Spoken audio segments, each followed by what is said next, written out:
السلام علیکم، میں عظمیٰ بات کر رہی ہوں کوئٹہ سے۔ اچھا، میرا سوال آپ سے سر یہ تھا کہ کائنڈلی یہ بتا دیں کہ کوئی بھی کام جو شروع کرتے ہیں اس سے پہلے جو استخارہ کیا جاتا ہے تو وہ صحیح ہے، درست ہے استخارہ کرنا؟ تھینک یو سو مچ، شکریہ۔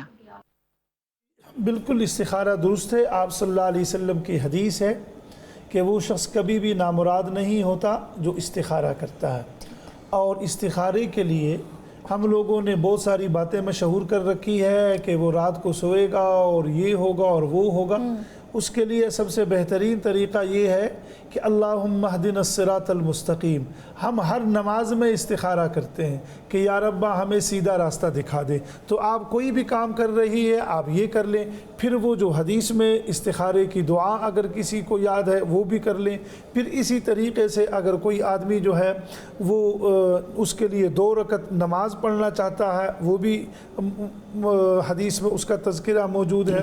بس یعنی کہ آپ نے جو بھی کرنا ہے وہ معاملہ کر کے اللہ پہ چھوڑ دیں۔ اور ایک یہ بھی ہے کہ اگر کئی مرتبہ آپ استخارہ کر لیتے ہیں اور کچھ بھی نظر نہیں آتا لیکن آپ نے مشورہ کر لیا ہے، بس آپ ایک سائیڈ کو اپنا لیں اور توکل جو ہے وہ اللہ کے اوپر کر لیں۔ اشارہ کس طرح ملتا ہے؟ اشارے کے لوگ یہ ہے کہ وہ کہتے ہیں کہ رات کو آپ سوئیں گے تو آپ کو کوئی سبزہ نظر آ جائے، کوئی دودھ ہے، کوئی فلاں ہے، کوئی فلاں ہے، کوئی گھاٹی پہ آپ چڑھتے ہوئے نظر آ جائیں، کوئی خوشی۔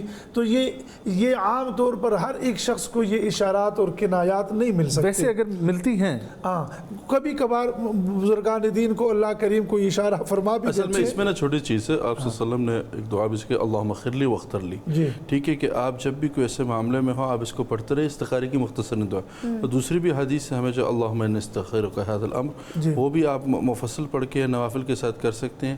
یہ معاملات ہوتے ہیں کچھ اس کے جو ہے کہتے ہیں ثقیل اور خفیف مزاج کے انسان ہوتا ہے۔ ثقیل لوگ وہ ہوتے ہیں، سخت ہوتے ہیں، ٹھیک ہے، ان کو اس طرح سے واضح طور پہ چیز نظر نہیں آتی ہے۔ خفیف لوگ ہوتے ہیں جن کو یہ نشانی نظر آ جاتی ہے۔ البتہ اس کا یہ ہے کہ علماء یہ فرماتے ہیں کہ ہاں آپ کا دل مطمئن ہو جائے اس کام کے لیے اور اس کے لیے راہیں ہموار ہو رہی ہوں تو آپ بھی سمجھیں اللہ کی طرف سے اشارہ ہے اور یہی آپ کے استخارے کا نتیجہ ہے۔ میں بالکل آسان طریقہ بتا دیتا ہوں، یعنی کہ یہ کہ اپنا استخارہ کرنے کا طریقہ کیا، ایک تو ہے یہ مستحب، آپ نے اللہ سے مشورہ کرنا ہے۔ اس کی درود شریف ہے 7 مرتبہ درود شریف، درمیان میں ایک استخارے کی دعا ہے استغفر اللہ خیرۃ برحمتہ فی عافیۃ، اور آخر میں 7 مرتبہ درود شریف پڑھ کے آپ نے قرآن مجید کھولنا ہے۔ قرآن مجید کی دائیں طرف اگر آیت خوشخبری ہے تو ہاں ہے، آیت خوف آ جائے تو نہ ہے۔ ٹھیک ہے، یہ والا بھی ایک ہمارے ٹھیک ہے، کوئی اعتبار نہیں ہے اس چیز کا۔ تو ہمارے میں نے کہا اچھا بعض نا اعمال مجرب ہوتے ہیں، ٹھیک ہے، بعض ہوتے ہیں کہ آپ صلی اللہ علیہ وسلم سے ہمیں بعض چیزیں واضح مل جاتی ہیں، ٹھیک ہے، اس کا جیسے کہتے ہیں طریقہ رسول اللہ صلی اللہ علیہ وسلم نے واضح کر دیا، صادق سے یہ روایت، ٹھیک ہے، اچھا، اور بعض ایسی ہوتی ہے کہ وہ مجربات میں سے ہوتا ہے، ٹھیک ہے، جیسے ابھی لیلۃ القدر کے بہت سا ایک میسج چل رہا ہے، بہت عرصہ چلا، حسن بصری رحمہ اللہ کے سے پوچھ لیا تو انہوں نے ترتیب بتایا کہ اگر رمضان اس دن سے شروع ہوا ہے تو اس دن لیلۃ القدر ہوگی یا اس طرح نا، اب وہ ان کے تجربات میں سے ہے، اور ٹھیک بھی ہو سکتے ہیں، نہیں کہ ہم اس کو غلط کہہ سکتے، لیکن یہ ہے کہ ان کی کوئی ایسے جیسے کہتے ہیں نا آپ ثقہ حیثیت نہیں دے سکتے۔ اور ایک یہ بھی ہے کہ استخارہ اور مشورہ، یہ مشورہ بھی اسی کے معنی میں ہے۔